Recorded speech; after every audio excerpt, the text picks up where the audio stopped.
If you don't hang around with some people, if you're just at this church to just take up a seat in the pew, you're living at a disadvantage. If you join this church for religious goods and services only, you're living at a disadvantage. If you join this church so that you can say, I went to church on Sunday and dip out after the service and don't get involved in anything, you're living at a disadvantage. And so here's the point I want to make. We need to guard ourselves against isolation. Yeah.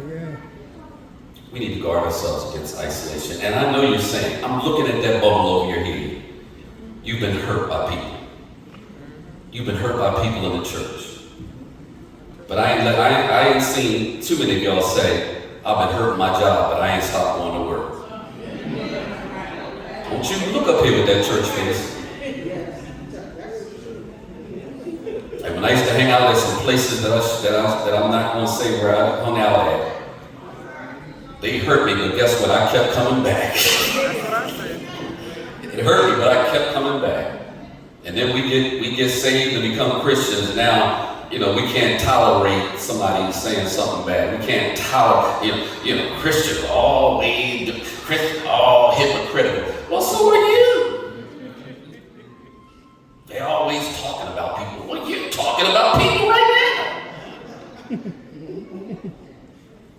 We're imperfect people, but we hurt ourselves when we replay what the enemy has planted in our minds, that I don't need nobody.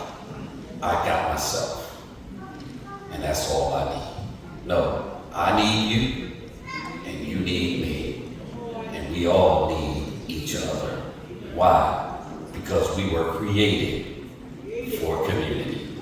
Here's the second one. How is this thing meaningful, Pastor? I am so glad you asked. Touch your neighbor and say, here's the good part. There's blessings and benefits for living in community.